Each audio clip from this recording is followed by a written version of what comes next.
Out a warning this morning, what you can do in the crosswalk and behind the wheel to stay safe. And police in Bountiful searching for a 5-year-old boy taken from his mother, how you can help. And a big day for Utah ski resorts, storms bringing snow to our mountains, what Park City officials are saying about all of the excitement. Live and streaming, this is KSL News Now. And hopefully those skiers are going to have some fresh powder for them this morning. Good morning, everyone. Thanks so much for being with us on this Friday. I'm Lori Pritchard. We've got team coverage for you because we've got a storm in our midst. Deja Brown is keeping an eye on your morning commute. Thank you very much. News specialist Brian Carlson giving us a firsthand look on the roads this morning. But first, let's start with you, Mr. Matt Johnson. You've been busy this morning. Yes, we've been tracking a lot of mountain snow and a little bit of something in the valleys. It's nothing too big, but you know, it is definitely something walking through here. Sorry, guys. But we've got some rain and snow coming down out there, making for wet roadways. You can see that lower cloud ceiling. But all in all, folks, the heavy snow, or the, I should say, accumulating snowfall, is mainly confined to the mountaintops. You'll notice here on Vortex, hey, light to moderate snow up towards Tremont and Plymouth, all the way into Brigham City. But we have been seeing a bit of a rain-snow mix in areas, and so that's making for wet roadways more than it is for slushy, snow-packed roads, which is great news for the morning commute. Now, radar looks a lot more ominous than what's actually happening out there. You got lots of purple on here indicating snow, but again, since the temperature is slightly above 32, we're not seeing a ton stick on the roadways here. Payson, Provo, Lehigh, it's much lighter. In fact, there's still some dry ground at the south end of Utah Valley. Forecast for the Wasatch Front today. Morning hours, we've got rain, snow showers, temperatures in the 30s. We're warmer in the afternoon with a break, but then how about the evening hours? We've got valley rain and mountain snow that's going to pick up with a heavier punch of snow in the mountains expected. We'll walk through that coming up, Dej. Sounds great, Matt. Thanks so much. As you're waking up, heading out the door, giving you a live look to Little Cottonwood Canyon. Traction laws are in effect for Big and Little Cottonwood Canyons this morning, so keep in mind you will need the proper equipment and make sure that you know that it is in effect in both directions. Let's go ahead and give you a live look to I-15. Well, it looks like I clicked a little too fast, but that was I-15 in Ogden. We are seeing some wet roads out there, so you please want to take it easy. Northbound I-15, 39 minutes coming in from the Provo area. Not seeing any major delays between Draper and downtown. Now, where we are starting to see some congestion coming out of Summit County this morning, making your way from Summit Park over to Parley's Canyon, you will see some reduced visibility, some wet roads, and a little bit of snow that's accumulating on the roads. Not much, but still something that you should be concerned with. Lori? All right. Thank you, Deja. We continue our team coverage this morning with Brian Carlson, who is out there on the roads this morning. And Brian, we started out this morning, roads were dry. Then you got into some areas that were pretty slick. Tell us where you are and what you're seeing right now. So, Lori, we're right now I-15 headed south, just approaching North Ogden and Ogden. And everything you heard from Deja and Matt, I can say, yep, we've seen exactly that. So what we're looking at right now, flip the camera around so you can see what we're looking at. Matt has just told you about how the snow is switching over to rain, and we saw that coming from Tremont, where you had some light snow flurries. And now, as you can see from our camera here on I-15 headed south, it's more rain as we go past Willard Bay.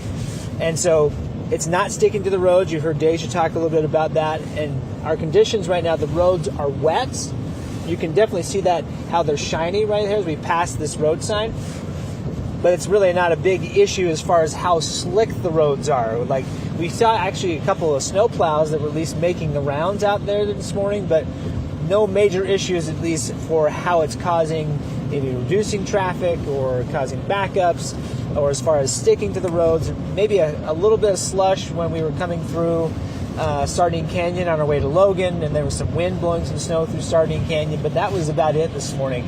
So it is something to be aware of. It could be a problem if you have a lot of cars get out here and somebody slides out of control, but for the most part, it's been pretty easy to deal with, as much as you would probably want for a morning wet rain, snow, storm for your morning commute. Lori? All right. Brian Carlson live for us this morning. Thanks for the heads up. We appreciate it. Meanwhile, a warning for those considering going into the backcountry right now. Experts are warning avalanche danger will quickly rise with this storm. The Utah Avalanche Center says conditions are in the moderate danger level, but the storm could drift snow into thick slabs, increasing that danger to high. The center is now updating its daily avalanche forecast, and you can find that on their website. And with the storms moving in, you'll want to make sure and download our KSL weather app. That way you can stay ahead of whatever is coming your way, no matter where you are. In other headlines this morning, Bountiful police searching for a missing 5-year-old boy. They say he was taken by his non-custodial father more than 48 hours ago. 45-year-old Benjamin Despin picked up his 5-year-old son, James, for a 3-hour scheduled visitation in Bountiful. When his mother, Natalie Despin, went to pick up her son, she found no sign of them. Soon after, Natalie received an email saying the father was taking their son away to prevent him from receiving surgery. Natalie is concerned about Benjamin's mental state, but police say they have no evidence to indicate that the boy is in danger, and they don't know if they've left the state. So if you see a red Toyota Tacoma, Bountiful police ask that you contact them. You can find out more information on our website, ksltv.com. Right now, a federal operation is trying to eliminate illegal fentanyl across this country. Since it began in October, authorities say they have seized 400,000 pills in Utah. The CDC reporting nearly 50,000 Americans have died last year alone from fentanyl overdoses. That's actually down from the year before. The U.S. Drug Enforcement Administration says disrupting trafficking of the drug involves both enforcement and education. It's letting the public know that 30% of all those pills that we seized are fatal. And so you're playing Russian roulette with those pills. If you take a pill, you could die. There's a 30% chance you're going to die. Earlier this year, a new Utah law went into effect, making fentanyl trafficking a first-degree felony. Police in Roosevelt are investigating a crash that killed a 12-year-old girl. This happened at the intersection of 200 East and 200 North. Officers say that girl was crossing the street on Wednesday in a designated crosswalk when a driver ran a red light and hit her. She later died at the hospital. The Roosevelt Police Department is asking any witnesses with information about this crash to come forward. And Salt Lake City police say the man killed earlier this week while he was crossing Redwood Road has been identified as 62-year-old Alan Blackburn. Officers responding to Redwood Road in North Temple just before 7 o'clock in the evening. They say the driver left the scene. Police have not released any information about that driver, but they do ask any witnesses to contact them. A rise in deadly crashes with pedestrians. December is historically one of Utah's most dangerous months for these types of crashes. And this month, there's already been 4 people killed. That's on top of 35 killed just this year alone. We feel this is an urgent public safety need. Most of those pedestrian deaths are taking place during low light or transitioning light periods of time. And so we want to emphasize safety on Utah's roadways. Public safety officials recommend wearing light-colored clothing and never assume that a car sees you. As for drivers, they say you should slow down, stay alert, and never pass a car stopped at a crosswalk. All right, taking a live look up at Solitude Mountain, and the snow's coming down, folks. You can see here just in the parking lot, hey, we've picked up about 1 to 3 inches so far, with more to come. Folks already pulling in to check things out. You want to look at radar here and see that flows out of the northwest. That favors Tooele Valley, Salt Lake Valley, and everybody northward of Salt Lake. Now, into Utah Valley, we have seen some precip out of this, but radar not telling the full truth. We've seen some shadowing, which shuts off the precip for the Provo area. So mainly confined to northern Utah, Juab County, it cuts off, and you're just looking at clouds through Sanpete and Sevier valleys. Maybe some showers for you are possible. Jet stream's active, and it's pulling in a deep tap of subtropical moisture and dropping it right down into the state of Utah. Storm zone. Things are going to calm down in the valleys here through mid-morning and even into the afternoon. So we're going to take a lull, whereas the mountaintops, we continue to see the snowfall. It really picks up later this evening. This is midnight. I've got valley rain, mountain snow, and that snow could be coming down very heavy in the mountains. We'll talk more about potential totals coming up, Deja.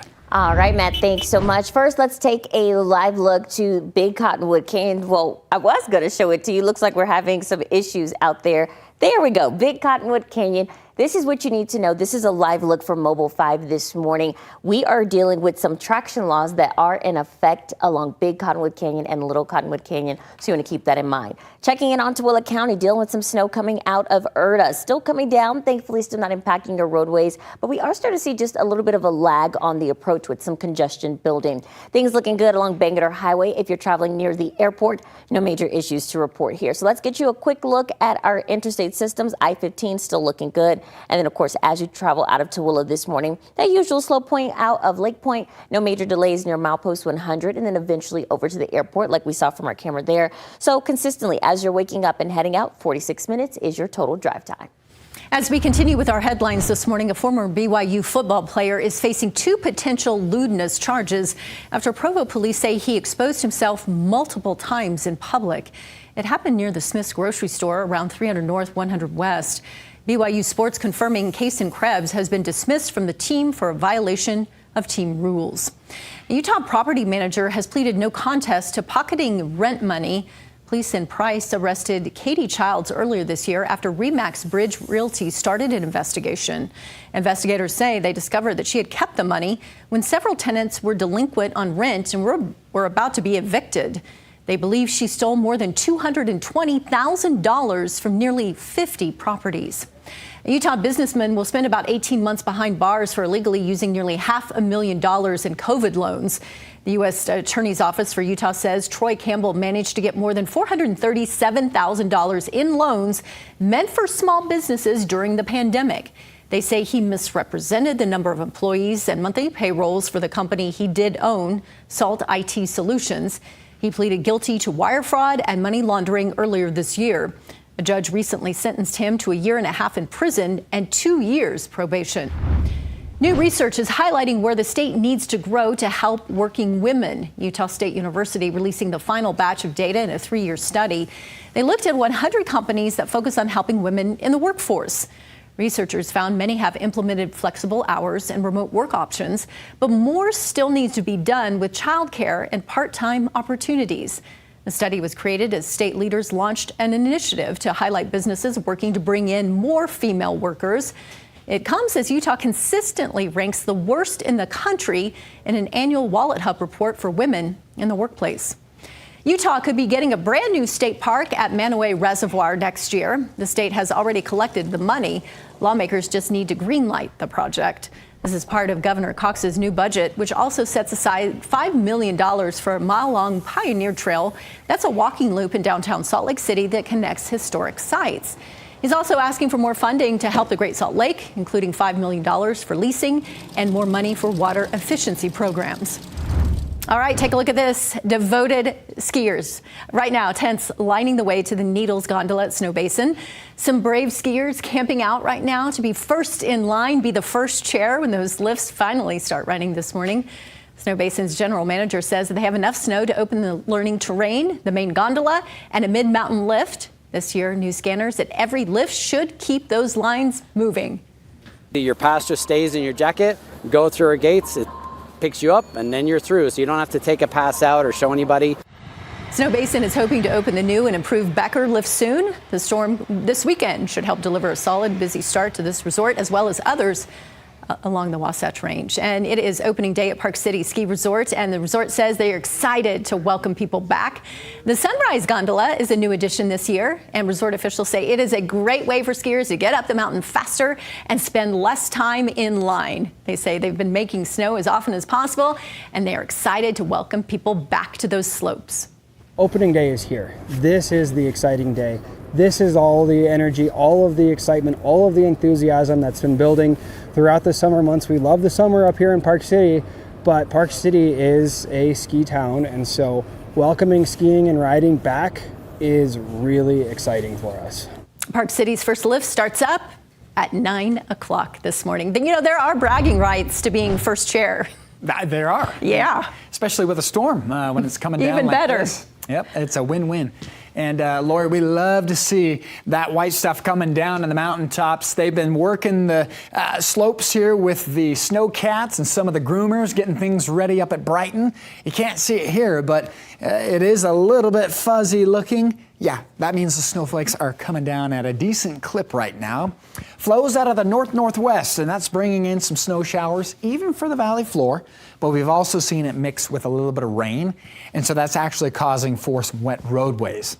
Utah County hasn't seen as much, but definitely getting a little bit of rain and snow.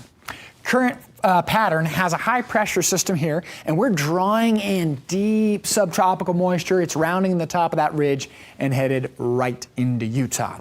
We'll take a break in the mid-morning, midday, and afternoon for the valleys. So several hours of quiet weather, just clouds. The mountaintops, though, hold on to the snow showers. Then you head into 8 p.m. tonight, valley rain and mountain snow resumes, and it could get heavy in the mountaintops at times. 1 to 2 inch snowfall rates are possible at the higher elevations. We quiet things down on Saturday, but Saturday afternoon, snow showers in the mountains, but the valleys really quiet down Saturday afternoon. Okay, if we see any snow in the valleys, it's going to be less than an inch. A lot of us just staying with wet concrete. 2 to 5 inches for the Wasatch Back, Northern Mountains 10 to 16. I got 1 to 2 feet for the Cottonwoods, and of course the Central Mountains doing about 5 to 10. So, price 40 degrees. I don't think you're going to see much out of this. Now in the Wasatch Front, rain, snow showers this morning, break in the afternoon, and by evening, valley rain, mountain snow. Central Utah, not much going on, folks. It is a dry day for you. St. George, beautiful weekend weather. I would take it outdoors if I were you. In fact, look at next week. Wow, I can see the snowbirds flocking now. We're going to be to 66 by next Thursday. Wasatch Front, 40 to 45 a.m. shower possible. Then Saturday afternoon, valleys are done with it. 44 on Sunday. We've got hazy conditions Monday, Tuesday. I've got a 51 to 52, Deja, as we head into the middle and latter end of next week. So this storminess we're seeing today is going to be short-lived.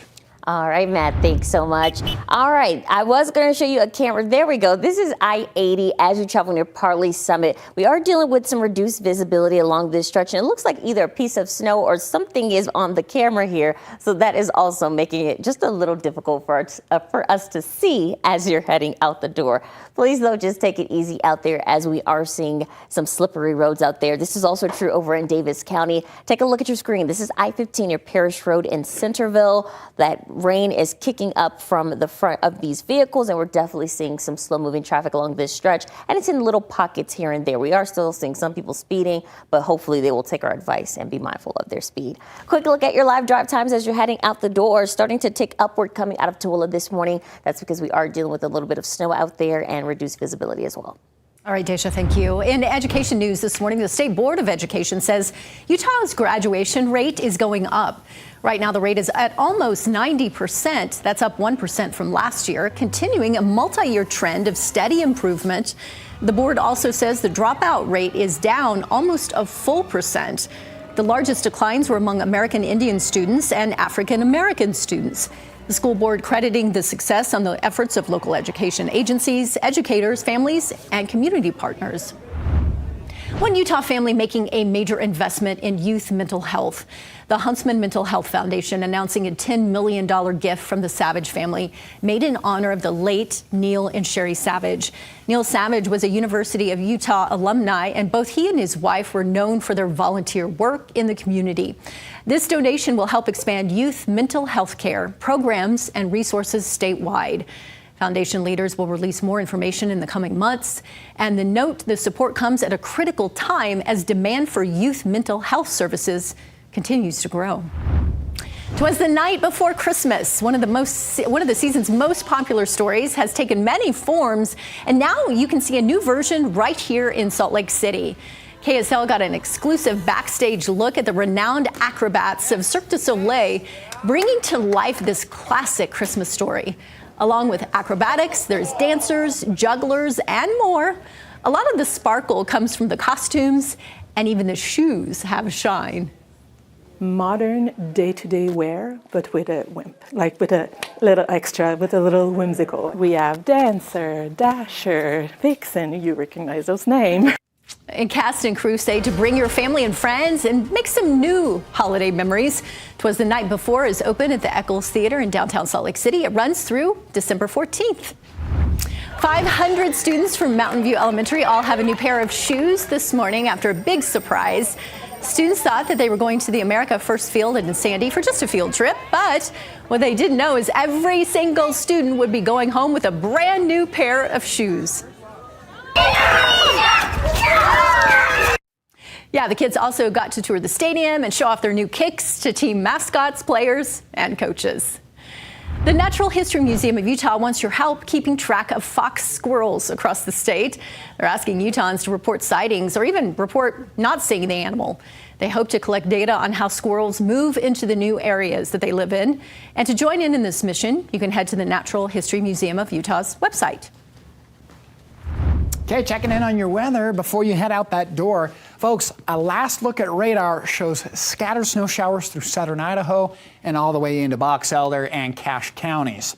You get into Ogden, and it's been a steady rain-snow mix, but we're starting to see the tail end of this initial push of moisture into the Salt Lake Valley. Just looking out the window here in the last 5 minutes, we have been seeing snowflakes. So at times, it's kind of teetering back and forth between a rain-snow mix and a full-on snow. We're getting a little, see that shadowing going on here over the Utah Lake? That kind of extends into the south end of Utah Valley. Shadowing means you got sinking air, so it kind of stops the precip in portions of Utah Valley. The morning, we've got rain, snow showers. By midday today, we're going to take a break. But by this evening, Deja, that rain is going to ramp back up, and that means more snow for our ski resorts. Sounds great, Matt. Thanks so much. Let's take another look to the canyons this morning. This is a live look from Mobile 5 along Big Cottonwood Canyon. You do want to keep in mind we are dealing with traction laws that are in effect for both Big and Little Cottonwood Canyons this morning. That is for both directions, so make sure you have the proper essentials as you're heading out the door as the windshield wipers kind of go back and forth. Let's take a quick look at our map here. Still dealing with some rain, I-15 southbound near Parish Lane in Centerville. And we are seeing some congestion starting to build on the approach. So as you travel in from Ogden this morning, give yourself a little bit of extra time. And of course, still dealing with some wet roads coming out of Summit County. This is near Parley's Summit. Quick look at the map. No other major issues to report. So please take it easy as you're heading out the door. We want to keep you safe. And if you're about to hop into the car, tune into our friends over at KSL News Radio for the very latest updates. All right, Deja, thanks. Take a look at this. Do you recall seeing the Aurora Borealis back in November? This NASA astronaut certainly had a great view of it. Johnny Kim posting this time lapse of the lights from the International Space Station. It's unbelievable. You can see the aurora ripple across the face of the Earth. Last month, an increase in geomagnetic activity caused those lights to be bigger and brighter than usual, making them visible even here in Utah. We're getting a look at Team USA's outfits for the upcoming opening and closing ceremony of the Winter Olympic Games that are happening in Italy. No, these uniforms are not Prada. They're designed by Ralph Lauren, and it's the 10th time it's designed Team USA's uniforms. The company says it spent 2.5 years on the uniforms, which are made entirely right here in the U.S. If you want to match with Team USA, a broader collection by Ralph Lauren is available to the public.